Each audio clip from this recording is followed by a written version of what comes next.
I'm here today with my good friend Sputterjack Angel, and Hi. today we're talking about the Dark Knight Returns Part 1 and Part 2. We're going to start it off with Part 1. What did you think of Part 1 of The Dark Knight Returns? Well, being that I have not read the graphic novel, I can't say like how well it followed, you know, page for page.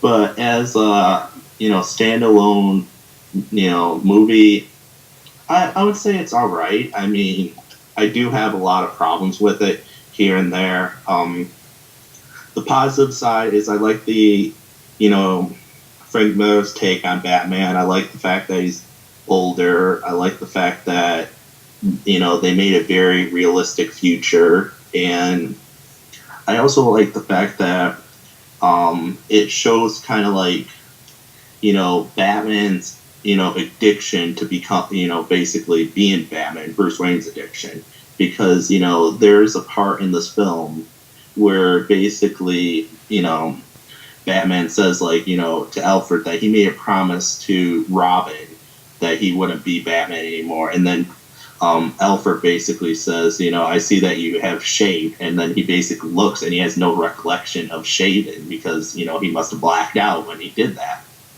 And I also really like the fact that the art style of this film, I have to say the art style is really good.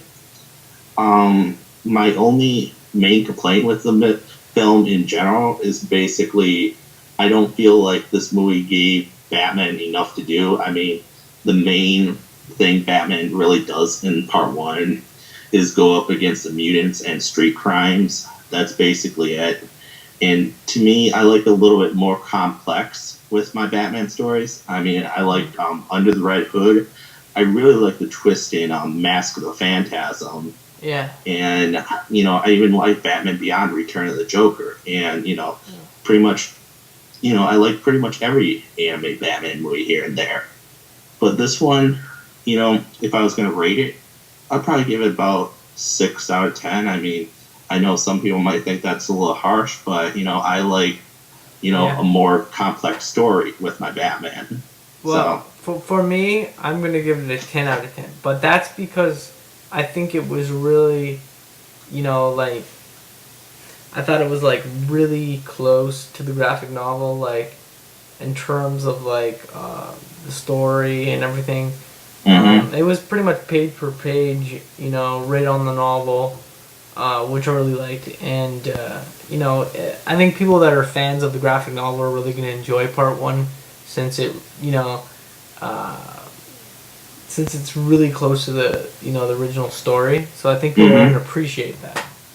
So, I will say this. I will say that probably the one thing I really like is, and it's the one statement that is made towards like before Batman goes to fight the mutants, but it's the kind of like the dialogue Batman has with Harvey Dent, where Harvey Dent basically says that see both faces match, and all he's basically thinking is that his evil side is basically full now instead of just seeing his full side, his full human skin.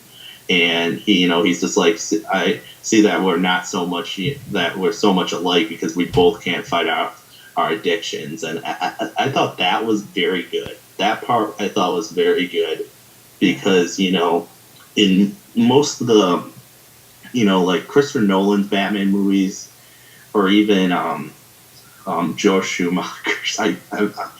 I'm sorry to even bring up George Schumacher, yeah, but you don't see like Batman really identifying with Two Face or some of the other villains. yeah, But I like the fact that they did that. I except the only one he did kind of identify with was in Mask of the Phantasm.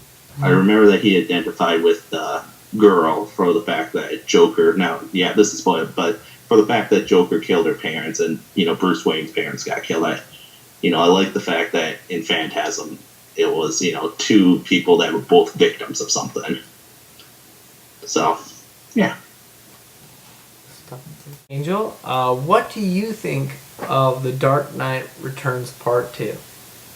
Well, not only do I think that The Dark Knight Returns Part 2 is a fucking awesome film, but I think it really stepped up its game in this half. I mean, like I said, with the first half, not a whole much going for it, except the big battle at the end. But this one, was really good. I thought Wait, would you say it's like in terms of like Batman Begins like to like Nolan's Dark Knight?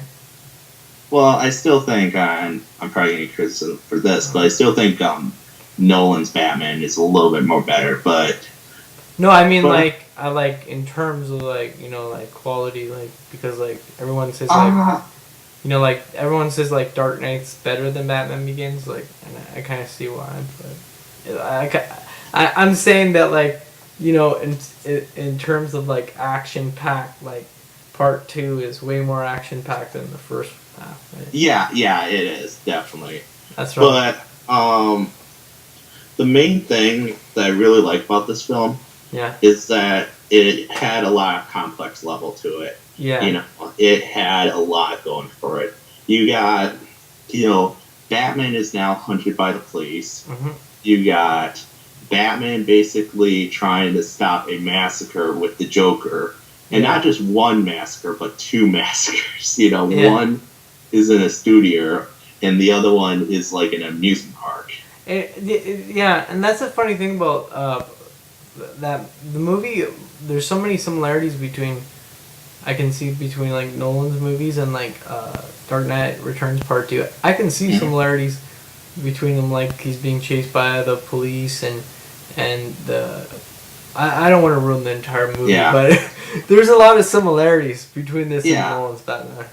But and the other thing I have to say is I like the fact that if I had to say the real strong point of this film is the two battle of beliefs, because you got Batman, pinpoint perspective about why people don't like him that much, and then you got Superman, who I hate to even say this, but was being a complete asshole and taking orders from the president, who just basically was like, when there's like a nuclear warhead coming towards, Gotham, he's just like, oh, well, those Russians, they are very much a slow losers. And you're just like, really? Really? I mean, come on. But, nonetheless, I like, one of the things I thought was actually kind of funny is I actually thought the store owner that was at the beginning of the film or whatever, and I'm not quite sure if you maybe thought this, but did you think the store owner kind of looked like Penguin a little bit? Yeah. Yeah, and then Batman was dressed up like a homeless guy and just beat the shit out of that girl that was trying to freaking shoot up the place. I mean, I thought that was really neat. And I also like the battle between Batman and Superman at the end. That could have, lasted 10 minutes, could have lasted, like 5 minutes.